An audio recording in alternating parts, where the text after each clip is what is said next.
暗黒の破壊神闇のラジオ編。バスタード暗黒の破壊神闇のラジオ編、通称闇ラジ。この番組のパーソナリティダークシュナイダー役の谷山紀章です。翔です、なんか急にやりたくなっただけです。誰とは言いませんけど3回目の配信です。勘がいいリスナーは分かってると思うけど、3本撮りの3本目なんで、無理やりね、スイッチ入れてテンション高めでいきたいと思います。いや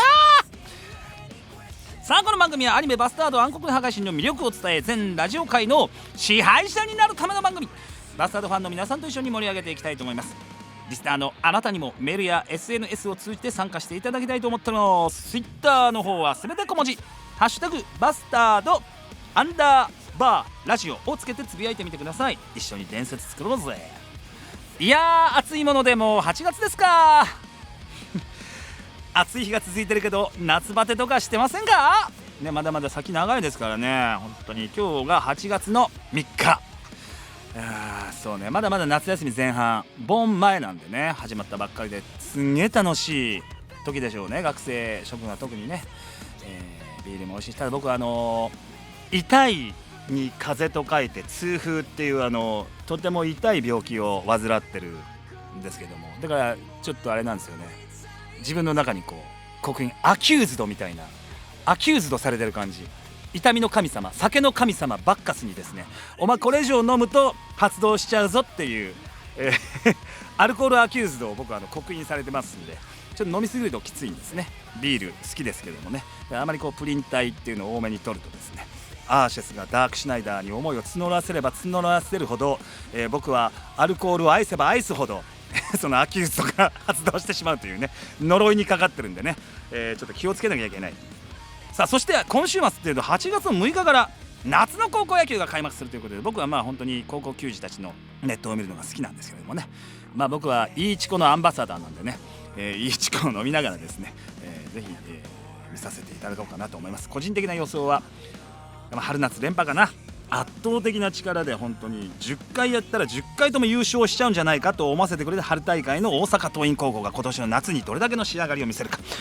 そういったところに注目して見ていきたい。あとは我が山口県の代表がね、どこにちょっともう出てるでしょうけど、8月3日の時点では、今日は7月5日なんで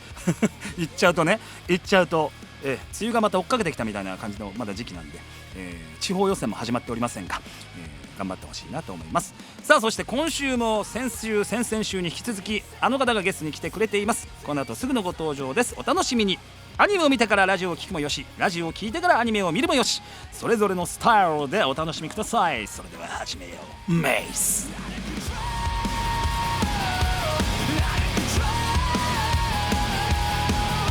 この番組は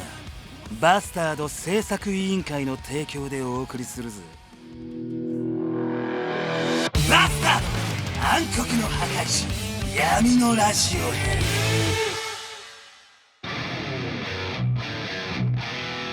それではゲストの方にご登場いただきましょう。3週連続の登場です。ピアノ音陽子役楠木智です。よろしくお願いします。いやどう最近そうですね、もうずっと7月5日なので何も変わってないんですけど、でも、初回より紀章さんの心をオープンできている気がします。そう本当嬉しい。いや、そんなことある。俺もっとなんかねいいな。でもちゃんと目も見れるようになってしね、トムリルのね、本当これからはプライベートの悩みとかも相談乗ってあげられる気がするけどね。嬉しいお願いします超重いの来たらどうしよう意外と重い子じゃんみたいなライトのやつをですね、あれ、お酒とかってトモリルは飲むの？お酒あんまり、ちょうどその20歳になったタイミングで、コロナがポンって来ちゃった感じだったので、誕生日12月なので、飲み会とかもあんまりできずなので飲めなかったんですよね。トモリルの3つ下になるんだけど、うちの姪っ子がね、今横浜の方で大学生やってんだけどさ、だから大学2年生になって、で先日5月20歳になったんだよ。でお酒飲み始めて、いろいろそれまでカシスオレンジとかそういうのばっかり飲んでたらしいんだけど、ここに来てビールに目覚めたみたいなで、いろいろ飲んだんだって。で結局飲めないのが苦手なのがウイスキーってだけで、あと全部飲めるみたいな話。すごいなんかいろんな飲み会に参加してますよ今ね。20歳の可愛い姪っ子がね。果敢に心配でしょうがないもん。そうですよね。心配でしょうがない。今そんな誕生日の話題が出ましたけど、8月いやそんな入りましたよね。入っちゃった。8月11日、気象さんのお誕生日です。いやもうすみません、本当におめでとうございます。心からありがとうございます。心からすみません。もうかなりもう1ヶ月後ですけど、我々からするとだいぶ早めのお祝いにはなってしまうんですけれども、8.11なんか世間では山の日なんて言われてますけどね、はい、谷山なんで谷もつけていただきたいなと思うわけですけども、40もう7歳、見えない素数ですよ。素数ですよ関係ないけど、だからなんだって話だけど47はね、いやー想像できてなかったな。どうですか、なんかどんな1年にしたいとかはあるんですか？素数の1年ただね、数字としての47って俺結構嫌いじゃない。47ってかっこいい。ただ48ってのがもうじじい、すごい嫌なの。48歳っていうのが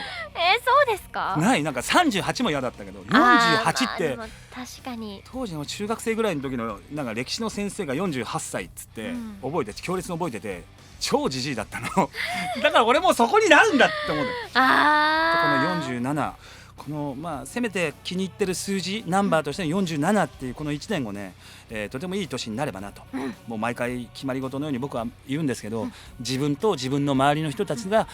噛んだね、人たちが自分と周りの人たちがいつまでも健康で幸せでありますようにっていう、これを割とモットーに、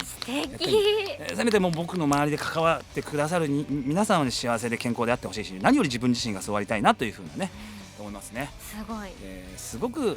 美人な女の子と合コンしたいですあれ今男子みたいなお下劣な感じないですね。出会いが欲しい最後出ちゃったなもっともっとモテたいです若々しくそのために歌詞作ったり歌いたいと思いますそのためなんだまあありがとうございます。はい、まあそのようにね、頑張って生きていきたいと思います。ありがとうございます。さあここからはバスタード暗黒の破壊神の話をしていきましょう。現在ネットフリックスで第1話から第13話まで配信されていますが、早くも9月からは後半第14話から第24話が配信されます、ということで予習の意味も含めまして後半の見どころについてトークしたいと思うわけです。まあここに台本上あります。まずそうね、その10何話だったかな、陽子さん500円貸してよなんつって、あのシーン好きです。返しに行く。でも円っていう通貨がやっぱ元っていうか、もう地球ね、かつて現代のそうか400年後とかの地球っていう、なんかしかも日本の通貨の円を使うっていうのがね、なんかそうだったなって思い返してくれるような、で陽子に500円玉を返すシーンが後半あるということ。あとは何ですか、地下倉庫で陽子とアビゲイルがここ面白かった本当に。杉田さんはどうでしたか？いやもう杉田さん最高ですよね。アビゲイル本当ドハマりだよね、聞いてて笑っちゃいそうになるんですよね、なんか俺聞いてると多分本人に確認してないけど、アビゲイルってほら顎がしっかりしてるじゃない、多分ホラー作家の HP ラブクラフトっていう人を、モデルにしてる。もっと言うと帝都大戦っていう実写でのやった島田久作さんっていう俳優さんの骨格をまんまここでなんでしょうね、オマージュで使って、つまりしっかりした顎の骨格を杉田は、ひょっとしてなんとかです太い声で骨格ごとイメージしてやってんじゃないかなっていう低音な気がするんだよね。確かになんか杉田さんって低音魅力的ですけど、またちょっとこう違ったそうだよね、アビゲイルとしての低音って感じはしますよね。そう語尾のなんで処理の仕方とかなんかちょっとわざと意図的にやってるなっていうのが思ったりするんですけどね、アビゲイル杉田さんとの絡みとかね、面白いです。あとそうだ、いたなって思ったのがリッチ出てきますな。リッチいましたね。まあ主にガラのね見せ場というか、妖刀村雨がここで、その進化を発揮するというね。素晴らしき。トモリルから見てガラというキャラクター男性っていうのは、私ガラ好きで、なんかその最初にお母さんって前の放送で言いましたけど、なんかこう今の主人公像に近いなって思います、あなんかこうみんなのことをよく見ていあ、てなるほど。深入りしてきそうでしてこなくて、でも一人ですごくこうバーッと戦っているところがあったりとかいわゆる何、ナロー系？ぽいなって、おもちろんガラはすごくこう、うん人間っていうのはうん努力のうん人だとは思うんですけど、なんかこう傍から見てるとそう見えなくもないなというか、なんかスマートな感じが、しますねなるほ私どね。うんうん面白いなその意見もね。うんあとやっぱクリーチャーというか、そのあっちの方で言うとネイとアビゲイルの激突、そうするとこうアビゲイルがね、合体魔導王オメガアビゲイル一世、とかっていうのはもう本当にものすごいかっこいい早くなんか絵でね動くアニメーションで見たいなと思わせる、そんな感じすごかったですよね。ですね。そっからのダークシュナイダーとアビゲイルの最終決戦、これがまたすごかったね。こうすごかったですよ。いや熱量が多いというか火力が高いというか、まさにここでね、まあ叫んでないセリフはほとんどなかったなっていうね、ずっと叫んでましたね。ずっと叫んでましたよね。マイク金属製のこのポールがずっと反響してましたもん。なんかファンファンってずっとずっと喉開きっぱなしでしたよ俺なんて。すごかった。もうなんかそうするとなんか陽子もだんだん叫ぶシーンがこの終盤増えてくるような印象もありましたね。いやまあすごく爽快だったけど、まあ、仕事したなって感じ。いいや俺本当にマジで給料分の仕事超してるわっていうねもう俺生きてるっていう実感ありましたね、この辺は。ハードでしたね。でもその分熱かったんで、これはもう見ていただきたいシーンそうですね。でもこれをシーズン2というんであればなんて言い方するのかな、まあ1クール目2クール目っていうんだけど、1クール目でちゃんとこう溜めてたものがここでさらに加速度的に爆発するのがこの14話以降後半だと思うんで、本当この火力たっぷり高めな引き続きバスタードをね、見ていただきたい。9月15日より配信開始となります、後半は第14話から第24話お楽しみに。バスタード暗黒の破壊神闇のラジオ編。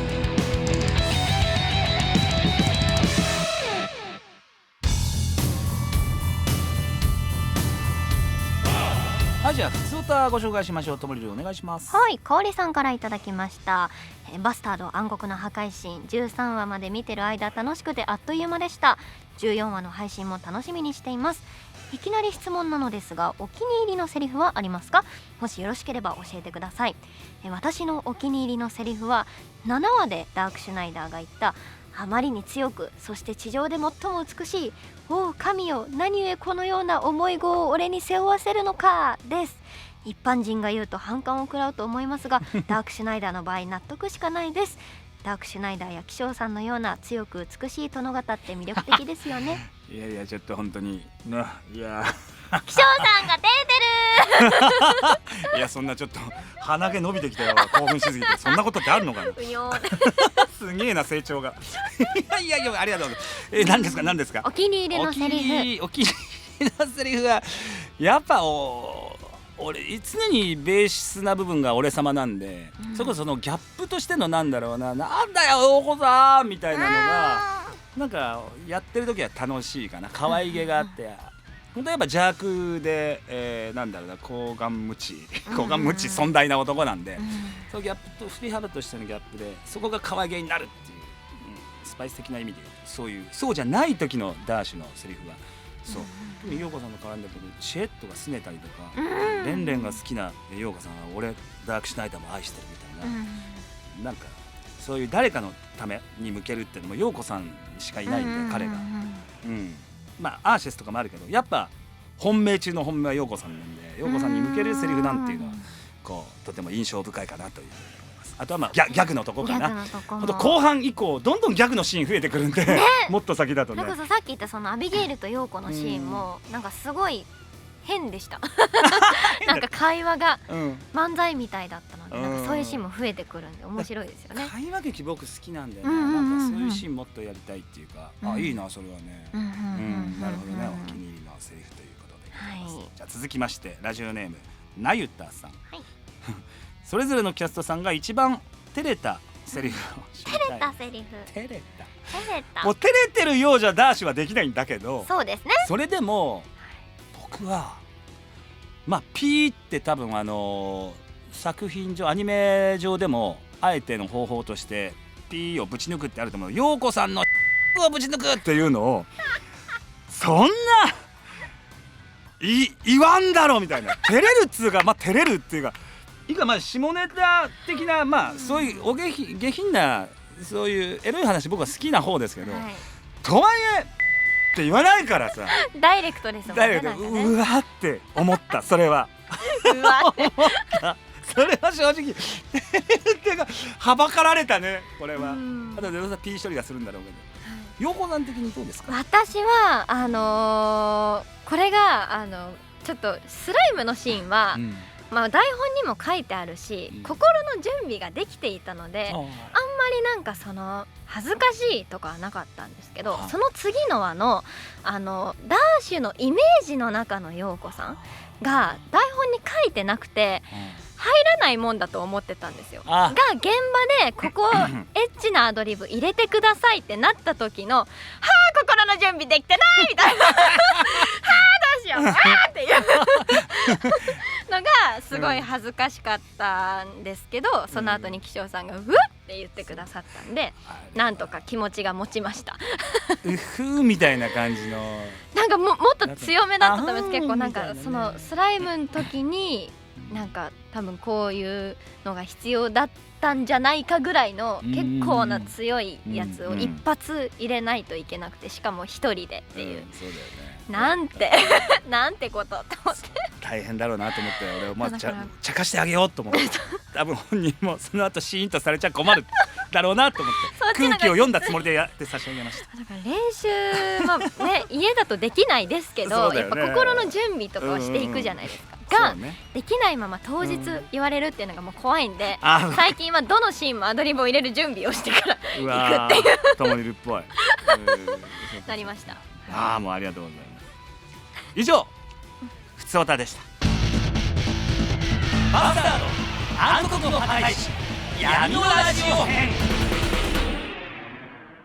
ようこさんが来てくれているということで、こちらのコーナーに行ってみましょう。ようこさんに怒られたーい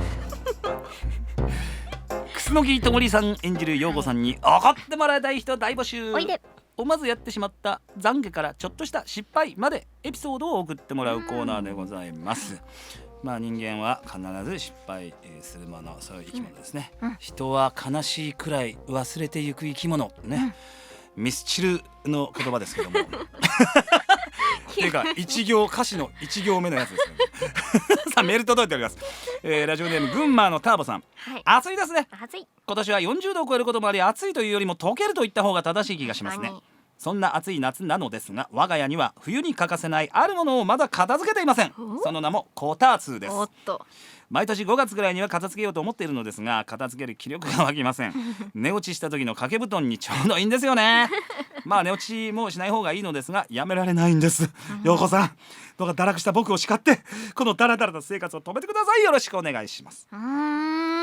あわかる気はするけどね。わかる気はしますね。こたつはね、魔性のグッズですから。こたつありますお家に。いやうちはね あえてなのかな、置かないですねこたつはね。実家ももう実家はこたつあんのかな。だから今一人暮らしでこたつは買わないようにしてますね。私も実家こたつなくって使ったことあんまりないんですよ。友達の家に行った時ぐらい。何ヨーロピアン風なの？そういうことではないんですけど、うちなんか港区の洋館に住んでんの？高台の普通の家住んでますけど、なんかあんまりうちの人みんなこたつやっぱそんなにって感じみたいで、名残というかやっぱこう懐かしいノスタルジーな気持ちをくすぐる。僕なんてあるとやっぱテンション上がっちゃう世代だったみたいなんです。なるほどね。じゃあともりるわ。はい、こたつみかん憧れです。憧れです。やろうとできると思います。じゃあどうですか。じゃあようこさん、一つここで一言怒っていただきましょう。はい、怒らせていただきます。こら、ちゃんと片付けなきゃダメじゃない。寝落ちばっかりしてちゃ寝不足になっちゃうぞ。これを聞き終えたらすぐに片付けるんだぞ。いやそうだね。あんまりこたつに依存しすぎるとね、恐怖のこたつ男になっちゃいますからね。こたつがこたつが発動されてしまいます。寝て起きたらもう体とこたつが一緒になっちゃう。4本足歩行しかできなくなっちゃうっていうね。こたつ一世がこたつ一世がもう恐怖こたつ男の呪い。あります。さあ続きましてラジオネームエアさん、ようこさんこんにちは。こんにちは。最近暑くて毎日ラーメンやそうめんうどんなどスルッと食べられるものばかり食べてしまいます。栄養が偏りがちの僕を怒ってください。これも怒ってほしい。これ一緒です。私もこれまるっきり一緒。これもこの間めんどくさくて、インスタントラーメン買いだめしてんだけど、チャルメラとチキンラーメン続けて2つ食っちゃいました。どっちも卵1個ずつ落として。痛風なのに大丈夫ですか？卵は大丈夫大丈夫大丈夫。そう、まだ割とも分かってきたからあー何が原因でどこまでやったらどうなるかっていうのは分かってくるもん僕の場合はね。ね全部酒です。お酒お酒です僕は、はい、卵じゃ大丈夫なんですね。大丈夫だったんですけれども。でもこれはねあんまり良くはないですからね。で待ってでも陽子さんっていうかともりりも結構偏ってんの？なんかその家ではうん実家なのでご飯は栄養は考えてくださってるんですけど母はけど外だとやっぱりまあね。暑かったりするともううどんやりちゃちゃって済ましちゃったりそうなんだやっぱ。一人でラーメン屋入ってベベって食べちゃったり意とか外。何カフェでサラダボール食わないタイプだ。まずラーメン好きなんでラーメン何系が好き？でもシンプルな醤油か、うん最近つけ麺にもハマって俺昨日つけ麺だったよ。なんか鶏白湯系のつけ本当麺とか好きでうまいよね鶏白湯って本当に。美味しい。ダメですねこんなんじゃ怒れないですいやじゃあ陽子さん陽子さんキャラはキャラなんでね、はい怒っていただきましょう。はい。暑くて麺類ばっかになっちゃうのはわかるけど、それじゃ暑い夏を乗り切ることはできないぞ。夏バテしないようにちゃんとバランスよく食べるんだぞ。今俺もともりるも陽子さんに叱られたというようなちょっと感じがします。優しくしちゃったちょっと優しくしちゃったこのあたりがありすぎるんだありすぎて中の人ちょっとひよっちゃう。さあもう一ついきましょう。ラジオネームメガメガネさん、はい僕の懺悔を聞いてください、はい僕が大学生までずっと勘違いしていたことなのですが、街でよく見るおしゃれな女性を見るたびに目のクマすげえな、おしゃれな女性は寝不足の人が多いんだなと思っていました。しかし大学生になってバイトの先輩に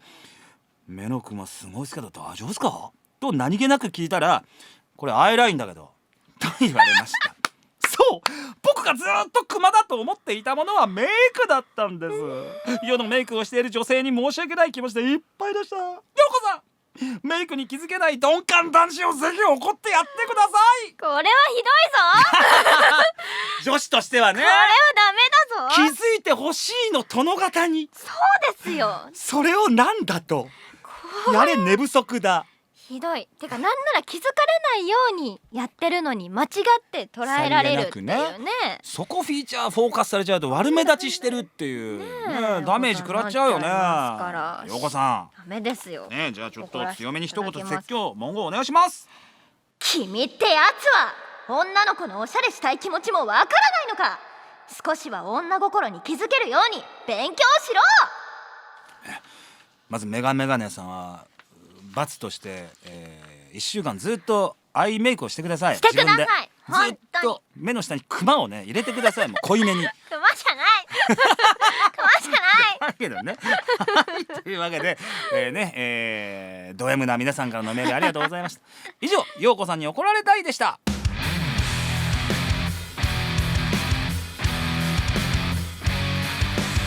マスタード暗黒の破壊神闇のラジオ編。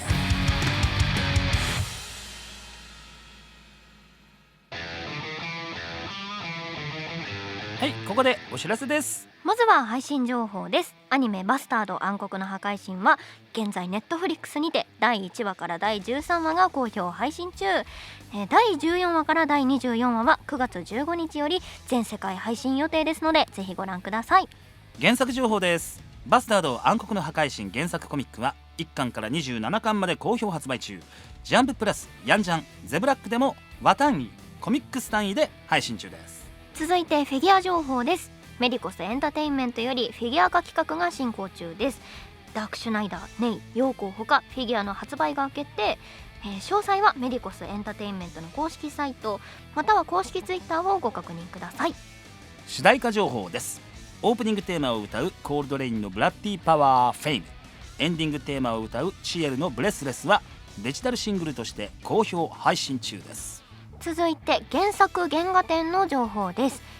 渋谷で開催した原作原画展バスタードエキシビジョンが、大阪でも開催されます。タワーレコードアベノフープ展スペースアベノで、会期は8月26日金曜日から9月11日日曜日まで、グッズも多数ご用意しております。アニメ公式ツイッターではあなたが選ぶベスト栄賞キャンペーンを開催中。アニメに登場する呪文の中からあなたのベスト栄賞を選んでツイートしてください。1位になった呪文を投稿した方の中から抽選で3名にサイン入りプレゼントをお送りいたします。詳しくはアニメ公式サイトからキャンペーンサイトにアクセスしてご確認ください。以上お知らせでした。バスタード暗黒の破壊神闇のラジオ編。 Feeding of the enemy, shading me to sleep. Are you dreaming of love? バスタード暗黒の破壊神闇のラジオ編。番組ではリスナーのあなたからのお便りを大募集。各コーナーはもちろんアニメの感想、キャストへの質問などたくさんのお便りをお待ちしております。アニメ公式サイトのラジオページにあるお便りフォームからぜひ送ってください。さてあっという間にエンディングとなってしまいました。3本もお疲れ様でした。お疲れ様でした3本撮りはなかなか2本撮りはね、初めてかもしれないです。俺もそうか、まあ俺はあるか。いやでもよかったですともりる。そうですかよかったですか1回目のゲストとして。いやもうだってそうだね、ダークシナイダーとヨーコはもっとやっぱ距離がね、ダーシュは本当ヨーコさんのこと大好きなわけだから、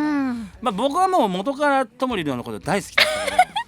もっと好きになっちゃいました。本当ですかありがとうございますねえ、いやでもよかっ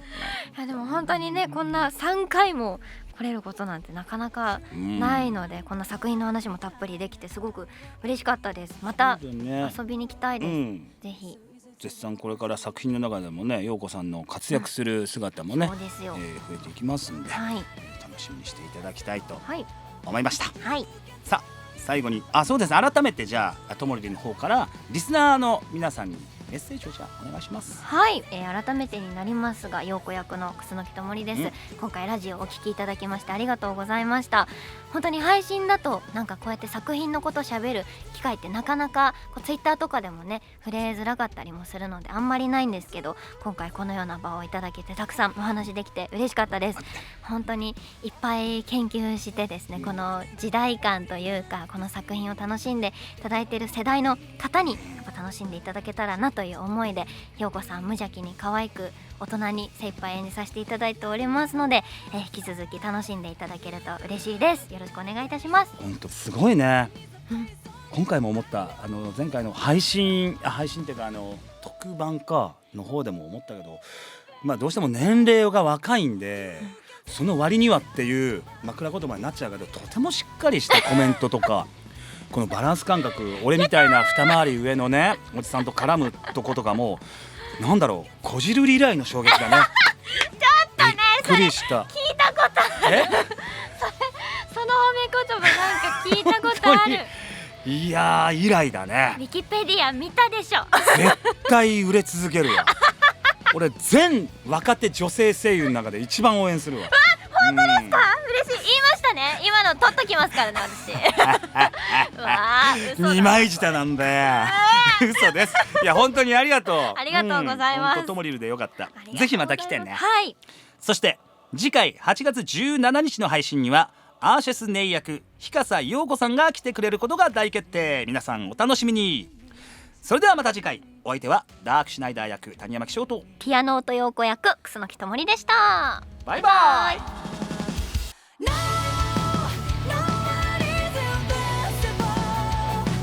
この番組はバスタード制作委員会の提供でお送りしたぞ。